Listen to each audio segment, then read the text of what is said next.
আজ আমি যে ঘটনাটা বলব সেটা আমার খুব ক্লোজ বন্ধুর সাথে ঘটেছিল। ওর নাম আকাশ। সময়টা 2015 সালের ফেব্রুয়ারি মাস। এই সময়টাতে অনেক বেশি কুয়াশা পড়ে এবং কনকনে শীত থাকে। ওদের বাড়ি যাওয়ার পথের মাঝখানে একটা বট গাছ পড়ে। সেখানকার লোকের মুখে কথিত আছে বট গাছটা নাকি শত শত বছরের পুরনো। যেদিনের ঘটনা সেদিন আকাশ বন্ধুদের সাথে আড্ডা দিতে বাজারে যায়।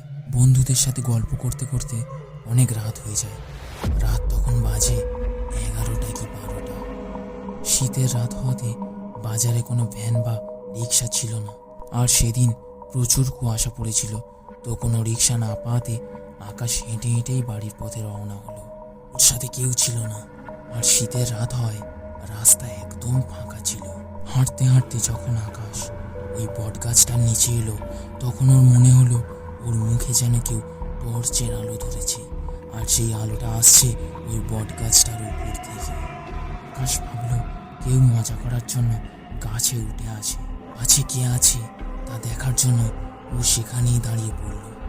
আলোটা ধীরে ধীরে ওর মুখ থেকে গা বেয়ে নিচে নামতে লাগলো। ঠিক তখনই আকাশ ওর পায়ে ঠান্ডা কিছু স্পর্শ অনুভব করল। আকাশ ওর পায়ের দিকে তাকাতেই যা দেখতে পেল তার জন্য ও মোটেই প্রস্তুত ছিল না। একটা মেয়ের লাশ, যার পরনে ছিল সাদা কাপড়, মুখটা খোলা ছিল।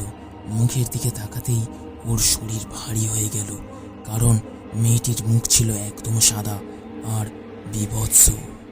মেয়েটা ওর পা শক্ত করে জড়িয়ে ধরে রেখেছে।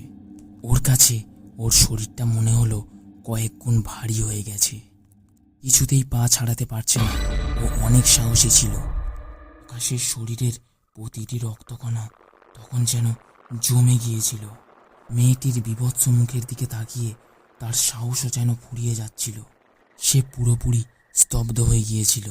মেয়েটির শক্ত মুঠির চাপ এবং সেই অদ্ভুত ঠান্ডা অনুভূতি যেন তাকে জীবিত ও মৃতের মাঝামাঝি অবস্থায় নিয়ে গিয়েছিল।